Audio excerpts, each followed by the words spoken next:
In the village of Abenguru, nestled deep within the embrace of a verdant forest, sunlight dripped through the canopy, painting the clearing in dappled gold and emerald. Woven huts, their walls a tapestry of sun-baked clay and river reeds, huddled close, their thatched roofs whispering secrets to the wind. Children, their laughter bright as weaver birds, chased each other through the maze of paths, their tiny feet barely disturbing the dust. Women, their voices melodic as the morning doves, sat together, their nimble fingers weaving tales into colorful kente cloth. At the heart of it all, a mischievous spirit resided, Anansi the spider, his mind a web of cunning plans and his eyes twinkling with mischief. Anansi, a master of trickery, was as much a part of Abenguru as the ancient baobab tree that stood sentinel at the village edge.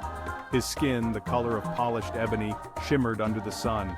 He moved with a dancer's grace, his 8 legs carrying him swiftly and silently through the village.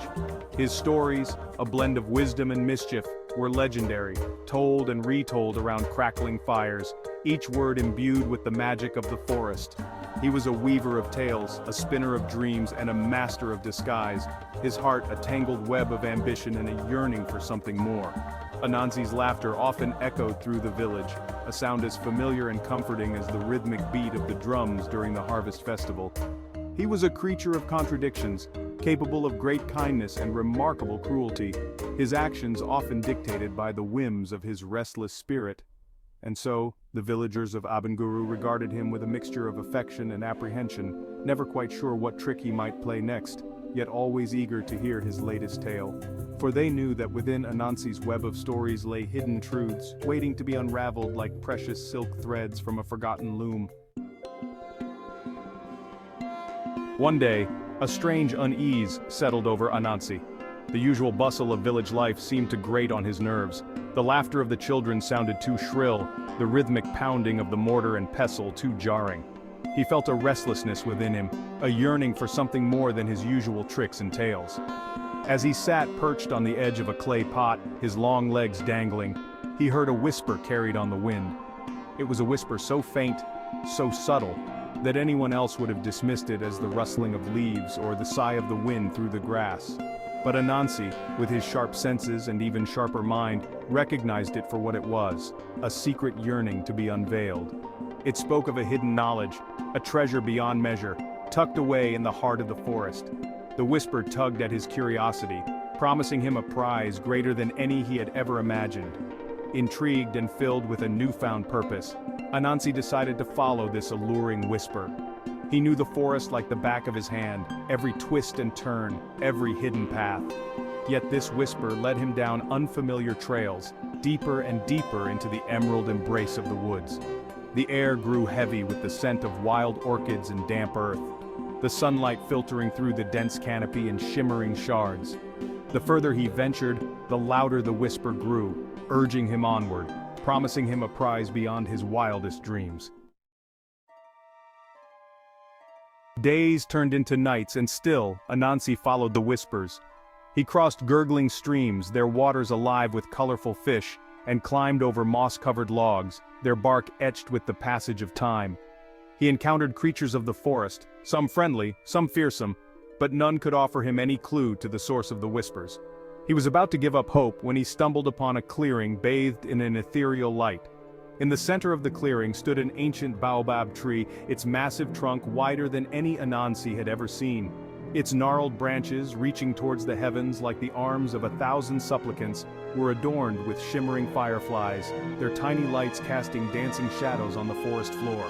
And there, nestled amongst the roots of the baobab, Anansi saw it, a glimmer of gold, catching the sunlight like a beacon. His heart pounding with anticipation, Anansi crept closer.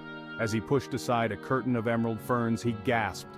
There, nestled amongst the roots, sat a clay pot, its surface etched with ancient symbols that seemed to writhe and shift in the dappled light.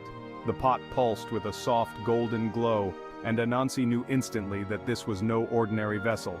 This was the source of the whispers, the treasure he had been seeking, the key to a power beyond his wildest dreams. Hesitantly, Anansi reached out a trembling leg and touched the pot. As soon as his leg made contact, the whispers he had been following intensified, transforming into a chorus of voices, each one vying for his attention. The voices spoke of things he had never imagined. The secrets of the universe, the language of animals, the cures for every ailment, the answers to life's most perplexing riddles.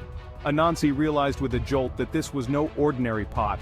It was a vessel containing the collected wisdom of the ages. A wave of greed washed over Anansi.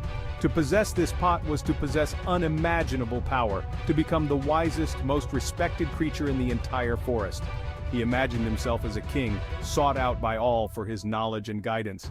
He saw himself outwitting his rivals, amassing wealth and influence, his name whispered in awe from the highest treetops to the deepest burrows. Consumed by his ambition, Anansi decided to keep the pot's existence a secret, a treasure to be hoarded and guarded jealously.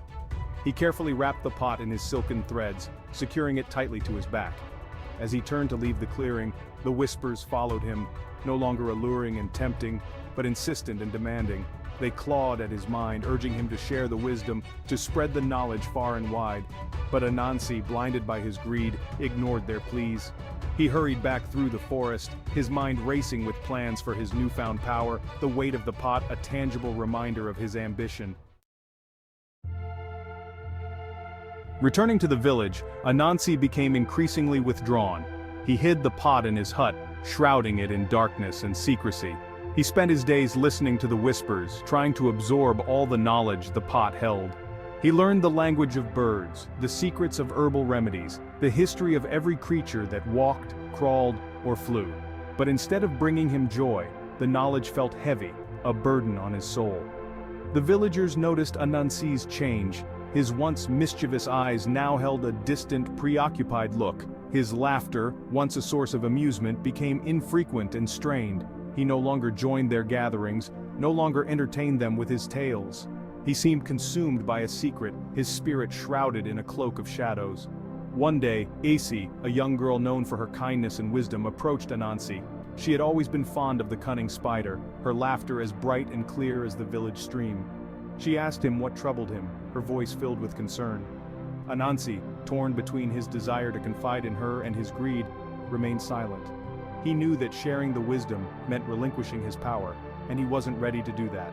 Not yet.